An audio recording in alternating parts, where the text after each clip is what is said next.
Good morning, Tottenham fans. In today's video, I'm going to be talking about why I think our squad is a lot stronger now than it was at the beginning of last season.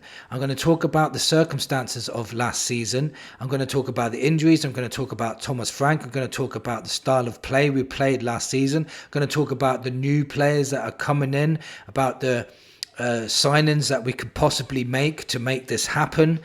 A bit more luck as well this following season, and we could really be competing up higher than we think. I honestly think this squad is stronger than people think, and if I explain it to you, maybe it will convince you too. If not, it doesn't matter. We've all got our own opinions, haven't we?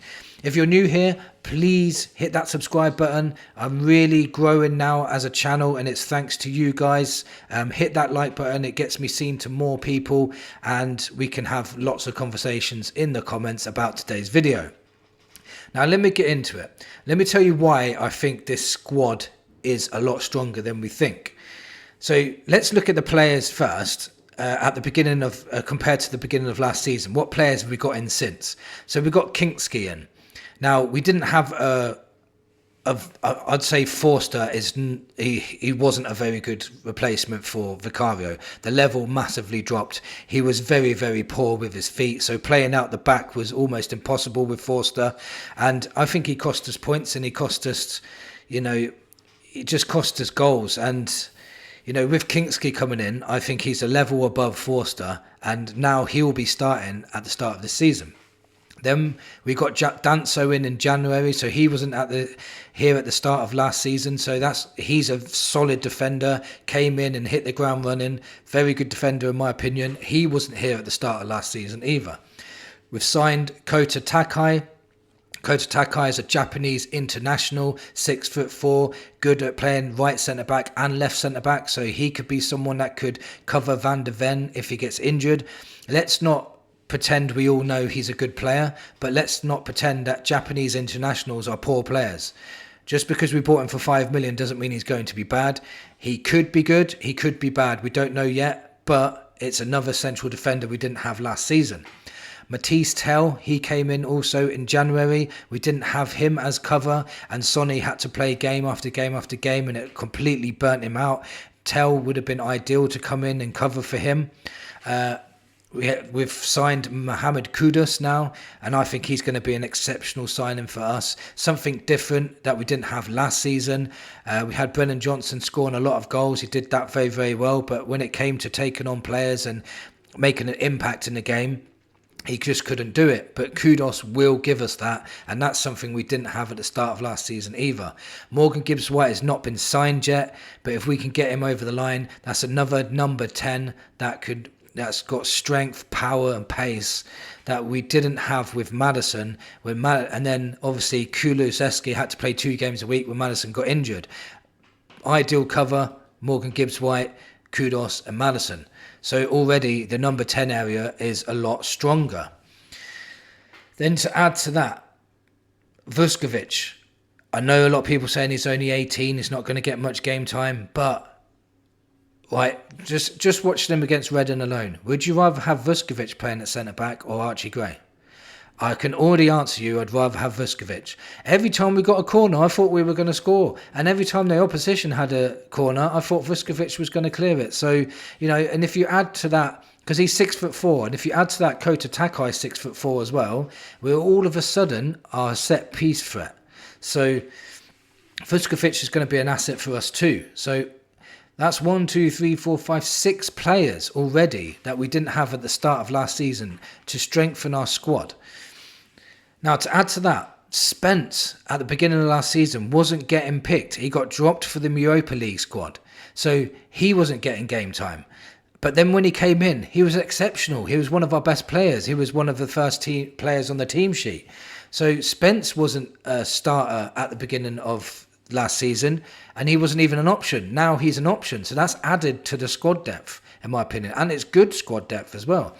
Bergvall last season didn't start very, very well. The first 3 to 6 months, he was off it. He was off the pace, making mistakes, but he's learning from those mistakes. He kept trying. And then after those 6 months, he grew into it massively and became a really, really good midfielder last season. But he wasn't like that at the beginning of last season. So that's another extra player we've got in this squad that we can rely on now. And if you look at Odegaard as well, massive injury. He was massively hit with injury last season. He came back for one game and tore his hamstring and had to go for surgery. He literally only played 850 minutes, which is not even 10 full games last season. So technically, Odegaard's another signing for us, another player. So that's 3 ready-made players ready to start the season on top of all those players that I mentioned earlier. So that's 9 or 10 players now extra at the start of the season we didn't have last season. So the squad depth all of a sudden is much stronger already, like before we've signed any more in the summer. Then add to the fact that our injury record was absolutely horrendous. I've never seen an injury record like that in my life as a Spurs fan. It's the worst one I've ever seen. So if, like, we had at one stage, Vicario, Udogie, Van de Ven, Romero, 4 of our back 5 out for 2 to 3 months. Now, any team would suffer with that, and any team would struggle. If you took Saliba, Gabriel, Raya, Timber, and Declan Rice out your side, then they're going to struggle massively. They would have struggled massively. So to have 4 of your back 5 out for that long is unprecedented. You don't hear of that often, and it happened to us last season. If that didn't happen, we probably would have been a lot better defensively. Plus, if there were injuries again this season coming, we've got Danso, Kota Takai and Vuskovic to cover in there. Now Gray can cover the midfield area rather than covering at back. Because remember, we had Davies and Archie Gray in the centre as centre backs. Now we're going to have Danso and Kota Takai or Vuskovic. It's a lot stronger than it was last season. Now add to the fact that we have a manager that will set his team up to play to the players' strengths and not trying to fit the players into a system that doesn't play to their strengths. Let me say that again. A manager that will play to the players' strengths and not play them in a system that doesn't match their strengths. It makes a massive, massive difference, I'm telling you now. They did well when we had a full team and was in full flow with Angeball. It was really exciting, good to watch. But as soon as there was some players missing, Angeball couldn't work because we didn't have the players to do so.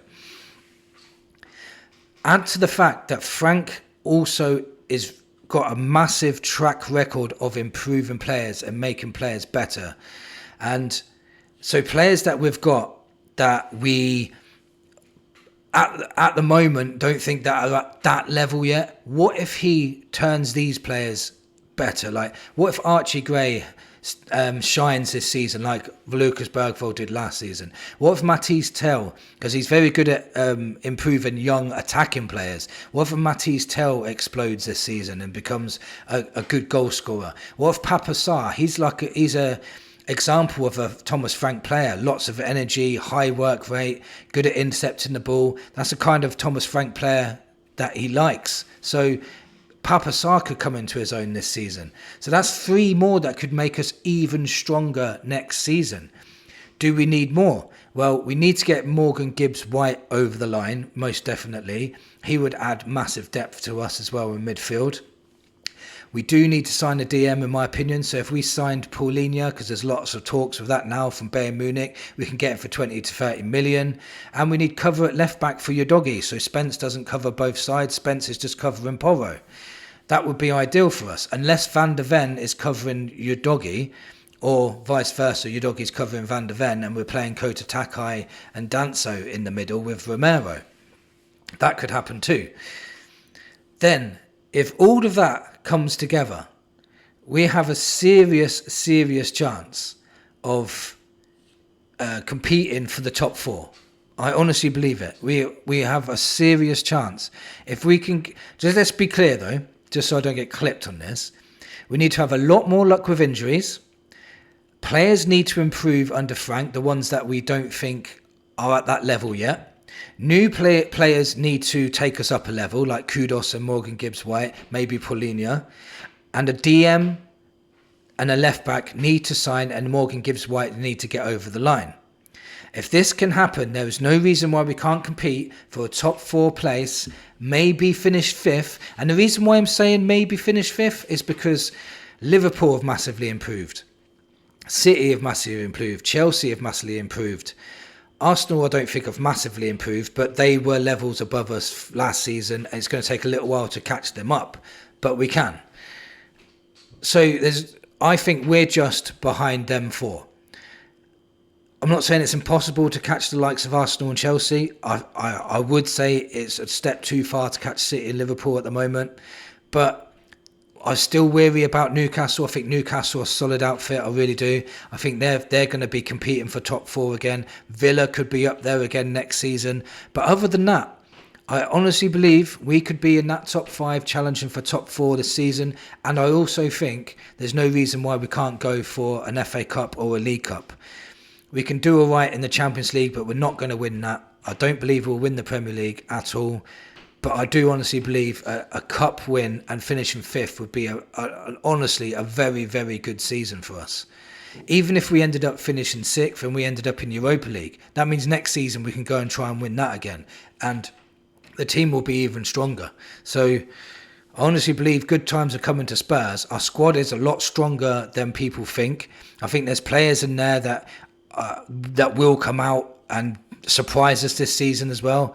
I think Archie Gray will surprise us. Matisse Tell will surprise us. Papa Sarr will surprise us. I think Frank will get the best out of the players that are already doing well. Not even mention people like Bergvall, Kulusevski. I honestly think they will go up levels as well this season. So there's a lot of optimism for me for us to go and have a very, very good season. Let me know in the comments what you think of the squad. What do you think we need to do to get to that next level? And what do you think of Thomas Frank's tactics? Do you think he's going to improve players? Thank you for watching, and come on you Spurs!